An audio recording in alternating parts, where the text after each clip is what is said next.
오늘의 말씀은 히브리서 9장 23절부터 28절까지 말씀입니다.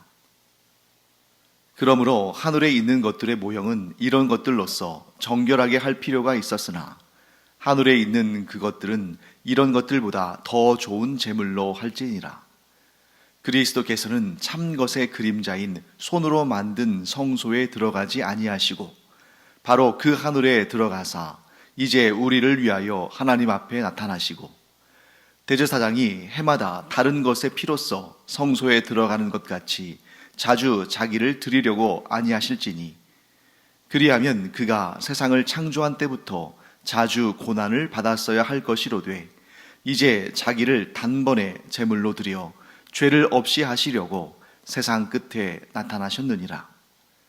한 번 죽는 것은 사람에게 정하신 것이요 그 후에는 심판이 있으리니 이와 같이 그리스도도 많은 사람의 죄를 담당하시려고 단번에 들이신 바 되셨고 구원에 이르게 하기 위하여 죄와 상관없이 자기를 바라는 자들에게 두 번째 나타나시리라. 네, 우리가 지금 히브리서를 계속 공부하고 있는데 계속 비슷한 내용들 또 같은 내용을 조금 다른 표현을 통해서 반복하며 설명하고 있죠. 그래서 반복되는 부분은 좀 간단하게 정리하고 또 안 할 수는 없지만 간단하게 정리하고 새로운 내용들을 또 함께 집중적으로 살펴보도록 하겠습니다. 자, 23절 말씀 볼까요? 그러므로 하늘에 있는 것들의 모형은 이런 것들로서 정결하게 할 필요가 있었으나 하늘에 있는 그것들은 이런 것들보다 더 좋은 제물로 할지니라. 자, 하늘에 있는 것들의 모형은 뭘 의미합니까? 자, 이 지상에 있는 성막 혹은 성전에 있는 하나님을 섬기기 위해 이렇게 또 만들어진 그러한 것을 의미하는 거죠. 그런 성막과 성전에 있는 것들, 그런 기물들은 정결하게 하기 위하여서 율법의 예법대로 짐승, 곧 소나 양이나 염소의 피로 정결하게 했습니다. 그런데 그 성막과 성전, 그 안에 있는 모든 기물 자체도 모형이기 때문에 완전하지 않고 또한 그것들을 정결하게 하는 짐승의 피들도 완전하지 않기 때문에 이런 일들이 계속 반복적으로 이루어져야 되는 것이죠. 반면에 하늘에 있는 그것들, 곧 하늘에 있는 거룩한 존재들, 그러니까 하늘의 성소 안에 있는 거룩한 존재들. 자, 그러면 이 땅에 하나님을 섬기기 위해서 존재한 거룩한 물건들은 뭐 예를 들면 언약궤도 있고 또 분향단도 있고 진설병도 있고 또 금촛대도 있고 또 성막의 그 천막도 있고 번제단도 있고 물두멍도 있고 다양합니다만, 그런데 그런 물건들이 천국에 있을까요? 그런 물건들이 하늘 성소에 있을까요? 아니지 않겠습니까? 그럼 뭐냐? 성소, 하늘 성소에서 하나님을 경배하기 위해서 존재하는 것은 바로 이 세상에서 예수 그리스도를 구주로 영접하고 예수 그리스도를 믿어서 천국에 간 존재들이겠죠. 즉 성도들의 영혼들이겠죠. 자, 이런 성도들의 영혼들을 거룩하고 깨끗하고 죄가 없는 하나님께서 기쁘게 받으실 그러한 찬양과 경배의 제물이 되게 하는 것이 바로 예수 그리스도의 보혈, 곧 본문의 말씀대로라면 더 좋은 제물, 즉 우리가 하나님의 거룩한 산 제사가 되도록 예수님께서 더 좋은 제물로 자기 자신을 드려, 자기 자신의 그 생명을 드려, 자기 자신의 피를 흘려 우리를 거룩하게 하셔서 우리를 거룩한 산제물로 하나님께 드리신 거죠. 자, 지금 우리가 어떠한 내용들을 쭉 공부하고 있냐면 대조하고 있잖아요. 이 땅에, 이 지상의 성소와 천상, 곧 하나님의 나라의 성소를 대조하고 있는데 이 땅에 있는 것은 완전하지 못하기 때문에 또 계속해서 반복해서 속죄의 제사를 드리고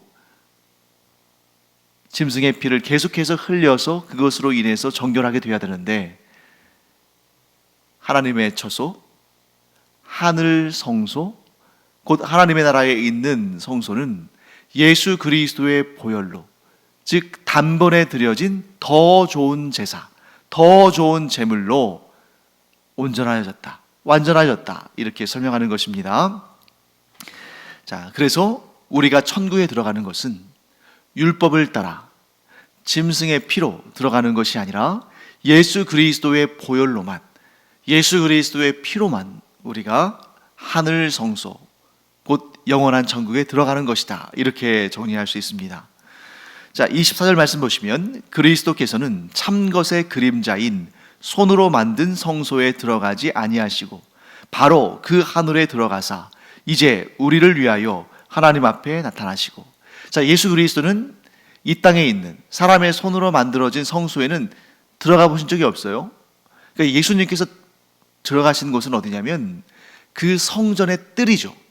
성전의 뜰에 있는 그 번제단에서 하나님께 제사도 드리셨을 것이고, 그 성전 뜰에서 또 말씀을 가르치기도 하셨을 것이고, 또 사람들과 교제도 하셨을 겁니다. 하지만 성소, 그 건물 안쪽에 있는 성소에는 레위 지파 계열의 아론의 반차의 제사장들만 들어갈 수 있기 때문에 예수님은 이 땅에 공생의 활동을 하시는 동안에 성소 안으로 들어가 보신 적이 없어요. 그렇지만 예수님은 단번에 바로 어디로 들어가신 것입니까? 하늘에, 곧 지존하신 하나님의 그 거룩한 곳으로 들어가셨고, 즉 예수님의 승천을 의미하는 거죠.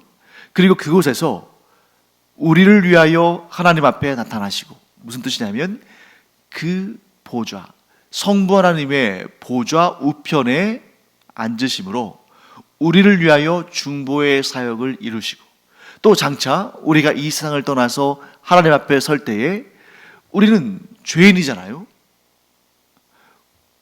우리가 지은 죄는 결코 사라지지 않습니다.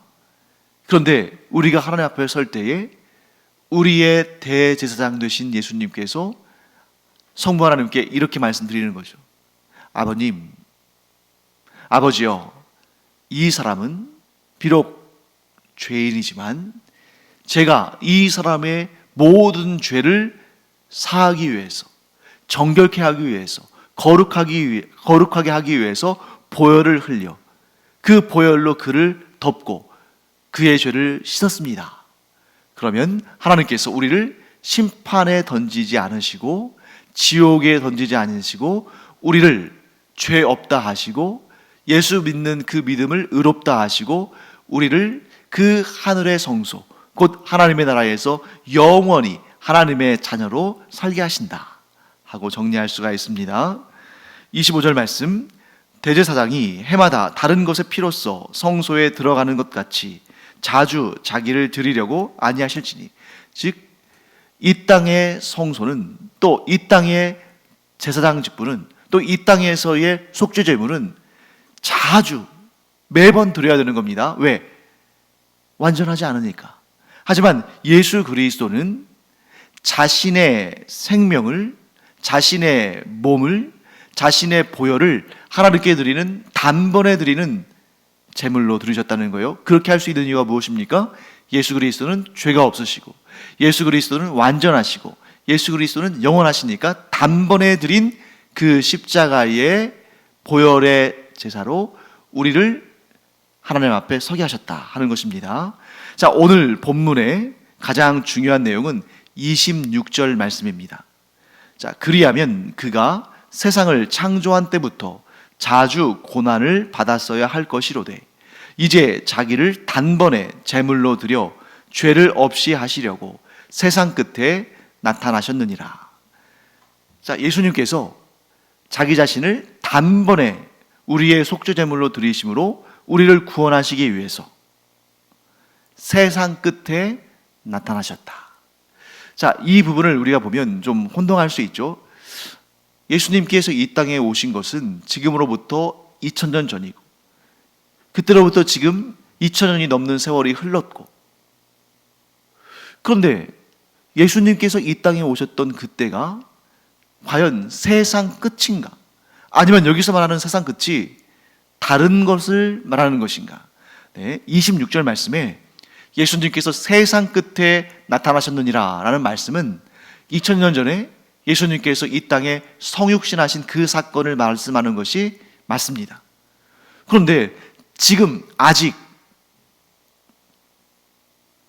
종말이 오지 않은 것 같은데, 이 세상의 끝이 오지 않은 것 같은데, 그 2000년 전에 예수님께서 이 땅에 오신 그 일을 세상 끝에 나타나신 것이라고 말할 수 있을까? 여기에는 좀 신학적인 해석이 필요합니다. 자, 예수 그리스도께서 2000년 전에 이 땅에 우리를 위하여 단번에 드려지는 속죄 제물로 우리를 위하여 이 땅에 오신 그때를 세상 끝이라고 말할 수 있는가? 그렇다고 볼 수 있죠. 그렇다고 말하게 됩니다. 그것이 바로 우리의 믿음의 내용입니다. 왜냐하면 이 세상의 역사는 사람들은 인류의 역사라고 생각하지만 사실은 하나님의 구속사, 곧 하나님의 구원 역사입니다. 하나님의 구원 역사가 언제부터 시작된 것입니까? 좀 구체적으로 본다면 인간이 죄를 지어서 구원이 필요한 존재가 되었을 때부터 이 땅에 구속사가 시작됐지만, 보다 본질적으로 본다면 하나님은 영원전부터 모든 것을 아셨기 때문에 인간의 구원을 위한 계획들을 세우셨다라고 볼 수 있습니다. 자, 그때 하나님의 구속사, 하나님의 구원 역사는 아주 단계적으로 이렇게 차곡차곡 하나님의 계획에 따라 이루어진 것입니다. 어쩌다 보니까 예수님께서 십자가에 달려 돌아가시고, 또 어쩌다 보니까 하나님께서 충동적으로 예수 그리스도를 이 땅에 우리와 같은 사람의 몸으로 보내시고, 어쩌다 보니까 하나님께서 예수 그리스도를 부활시키시고, 이런 것이 아니라는 거예요. 모든 것이 하나님의 구원 계획 가운데 있었는데, 자, 세상 끝이라는 그러한 개념은 어디에서 나오냐면 예수 그리스도께서 우리의 구원을 위해 필요한 모든 것들을 완성하신 그때, 즉 우리의 구원을 위해서 필요한 모든 것이 완성된 그때가 세상 끝이 시작되는 순간인 것입니다. 조금 어렵게 느껴질 수 있죠. 예를 들어 보겠습니다. 예수 그리스도께서 이 땅에 우리와 똑같은 인간의 몸으로 우리 죄를 사하시기 위해서 이 땅에 오신 그 예수님의 강림하심, 곧 예수님의 이 땅의 성육신은 종말의 때가 아니에요. 왜? 아직 우리의 구원을 위해서 이루실 일이 남아있거든요. 즉 아직 십자가에 달려 돌아가지 않으시고 아직 부활하지 않으셨기 때문에 예수님께서 이 땅에 그 베들레헴에 태어나신 그 사건은 종말의 때, 곧 세상 끝에 일어난 일이 아닙니다. 예수님께서 이스라엘 곳곳을 다니시면서 병자들을 고쳐주시고 귀신 들린 자에게서 귀신을 쫓아내시고 수많은 기적을 일으키시고 복음을 증거하신 그때도 세상 끝은 아닙니다. 왜? 아직 우리의 구원을 위한 예수 그리스도의 사역이 완성되지 않았으니까, 다 이루어지지 않았으니까. 자, 그러면 세상 끝은 언젠가? 예수님께서 우리의 죄를 사하시기 위해서 십자가에 달려 돌아가시고 또 장사된 지 사흘 만에 부활하심으로 우리의 부활의 첫 열매가 되신 그 사건, 즉 십자가의 죽음과 부활이 이루어진 그때가 세상의 끝이 시작된, 곧 종말의 시대가 시작된 것입니다. 그때로부터 언제까지? 예수 그리스도의 심판주로 재림하시는 그날까지가 이 종말의 시대라고 부르는 거예요. 자, 종말의 시대. 자, 많은 사람들이 종말을 어떻게 이해합니까? 예수 그리스도의 재림으로 인해서 세상이 심판받는 그 순간을 종말이라고 하는데 그것도 틀린 말은 아니죠. 그런데 그것은 예수 그리스도의 재림과 예수 그리스도의 심판주로 재림은 종말의 시대의 마지막, 종말의 시대의 끝, 종말의 시대의 완성, 이렇게 볼 수 있고, 종말의 시대라는 것은 보다 넓은 차원이라는 거죠. 즉 예수 그리스도의 심판주로서의 재림은 종말의 시대를 완성하고 끝내고 완료하는 것을 의미한다면, 지금은 종말의 시대 가운데 있는 것이다. 그리고 그 종말의 시대는, 곧 세상의 끝날은 예수 그리스도의 십자가의 죽음과 부활로부터 시작된 것이다. 그러므로 예수 그리스도의 십자가의 죽으심과 종말, 그리고 예수 그리스도의 심판주로서의 재림, 그 사이의 기간을 종말의 시대, 그 시대, 즉 예수님께서 십자가에 달려 죽으시고 부활하신 다음에 예수님의 재림 사이의 기간을 지칭하는 용어들이 굉장히 많아요. 그 시대를 어떤 사람들은 또 교회 시대라고 말할 수 있고, 우리도 그렇게 말하죠. 왜? 예수님께서 십자가에 달려 죽으시고 부활하신 다음에 사도들을 통해서 교회가 설립이 되고 주님께서 재림하시는 그날까지 이 교회가 계속될 거니까, 이 지상에서 교회 시대. 또 어떤 이는 그 시대를 성령의 시대라고도 하죠. 왜? 예수님께서 십자가에 달려 돌아가시고 부활하신 다음에 승천하실 때에 성령을 보내줄 것을 약속하셨고 또 성령을 보내주셨으니까. 그리고 이 시대는 성령께서 우리 가운데 거하시는 시대니까 성령의 시대. 그리고 오늘 말씀드린 것처럼 이 시대는 종말의 시대. 종말의 시대는 우리의 구원을 위해서 주님께서 이루셔야 할 일이 더 이상 남아있지 않은 시대, 이렇게 정리할 수 있습니다. 즉 이 시대가 종말의 시대인 이유는 우리가 구원받기 위해서 무엇인가 더 필요한 것이, 더 이루어져야 할 일이 남아있지 않은 시대인 거예요. 그러므로 지금 이 시대에 오늘이든 내일이든 언제든 주님의 재림이 이루어진다고 해도 이상할 것이 없습니다. 왜? 지금 우리는 종말의 시대를 살고 있으니까. 그런데 여러분, 안타까운 것은 좀 언제나 좀 극단적인 혹은 극성맞은 음모론자들, 또 숙명론자들, 이런 분들이 계셔서 종말의 시대에는 무슨 여러 가지 이제 그런 사건들을 끌어오는 거죠. 그래서 베리칩, 그전에는 바코드, 신용카드, 또 요즘에는 코로나 백신, 이런 비트코인, 이런 다양한 소재들을 가지고 이것 때문에 지금이 종말의 시대라는 것을 우리가 알 수 있다, 이렇게 말하는데, 그렇게 좀 가볍게 종말의 시대를 생각해서는 안 됩니다. 종말의 시대는 우리의 구원에 필요한 모든 것들이 완성된 그 이후의 시대다. 그러므로 예수 그리스도의 십자가의 죽으심과 부활 외에 우리가 우리의 구원을 위해서 더 기다려야 할 일이 없는 거예요. 이미 다 완성됐습니다. 이미 완성이 됐으니까 이제 우리는 종말의 시대를 살고 있는 것이고, 이 종말의 시대의 끝, 이 종말의 시대의 완성은 예수 그리스도의 심판주로 재림하시는 그 사건을 통해서 이 종말의 시대가 마감이 된다. 그리고 그 이후에는 구원을 얻을 수 있는 기회는 사라지는 겁니다. 예수 그리스도의 재림이 있기 전까지는 아직은 우리가 이 종말의 시대를 살지만 예수 그리스도를 구주로 영접함으로 구원받을 수 있는 기회가 열려 있는데, 예수 그리스도의 심판주로 재림하신 다음에는 어떠한 기회도 주어지지 않는다. 그래서 오늘 본문의 말씀에 또 이런 내용이 나오죠. 27절과 28절 말씀입니다. 한 번 죽는 것은 사람에게 정해진 것이요 그 후에는 심판이 있으리니, 이와 같이 그리스도도 많은 사람의 죄를 담당하시려고 단번에 들이신 바 되셨고, 구원에 이르게 하기 위하여 죄와 상관없이 자기를 바라는 자들에게 두 번째 나타나시리라. 자, 예수 그리스도도 죽으셨습니다. 왜요? 한 번 죽는 것은 사람에게 정해진 것이기 때문에. 자, 이 설교를 듣는 여러분도, 이 말씀을 전하는 저도 우리가 죽어본 적이 없지만 우리가 이 땅에 태어난 이상 한 번 죽는 것은 당연하다고 우리는 알고 있습니다. 왜? 하나님께서 정하신 거예요.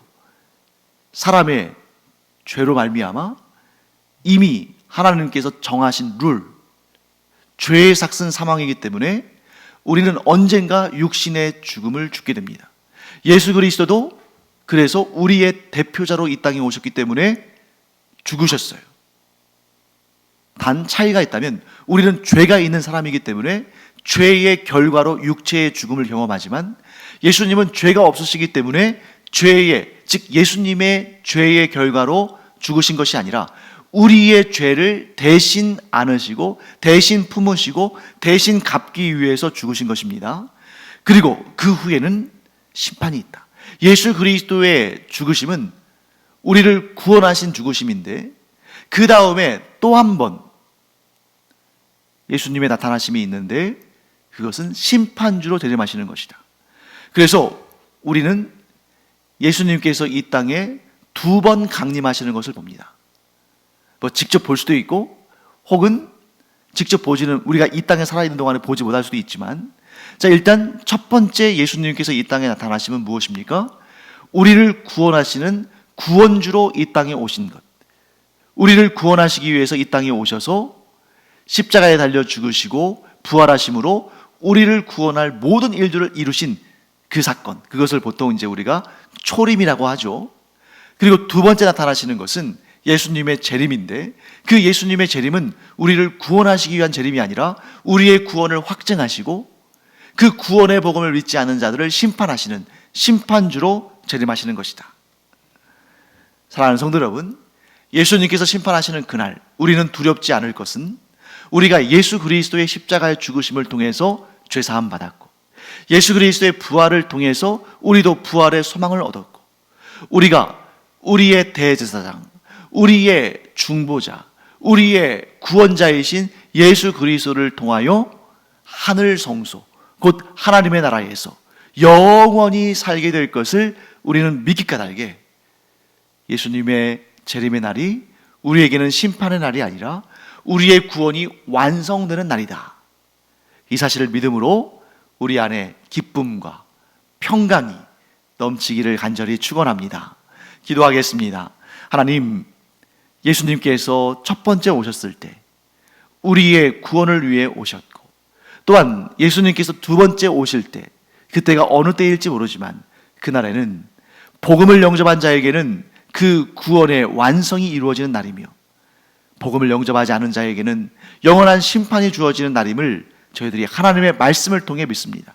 이 믿음을 가지고 저희들이 기쁨과 평강을 누리게 하시며 또한 동시에 거룩한 부담감을 가지고 아직 주님의 재림이 있기 전에, 아직 구원의 문이 닫히기 전에 이 땅에 아직 복음을 영접하지 않는 자들이 복음을 영접하고 구원의 길을 걸어가도록 저희들이 기도하며 복음을 전하기를 원합니다. 하나님의 구원 역사가 이 온 세상에 더욱더 넓게, 더욱더 풍성하게 이루어지기를 간절히 소망하오니 그 뜻을 이루어 주시옵소서. 감사드리며 예수님의 이름으로 축복하며 기도합니다. 아멘. 기도하는 시간입니다. 자, 예수님께서는 우리의 구원을 위한 모든 것을 다 완성하셨습니다. 이제 우리가 완성을 향해 나가야 되는데 우리 차례예요. 우리의 완성을 향해 나가는 것은 우리가 이 땅을 사는 동안 중단 없이 끝까지 이 믿음을 지키는 것입니다. 우리가 이 영생의 구원에 이르는 믿음을 지킬 수 있도록 하나님께 간절히 구하고 하나님의 은혜 가운데 이 믿음을 지켜서 주님이 재림하시는 그날 영광스러운 그러한 천국 잔치, 어린 양의 혼인 잔치에 참여하는 우리들이 되기를 간절히 축원합니다. 기도하겠습니다.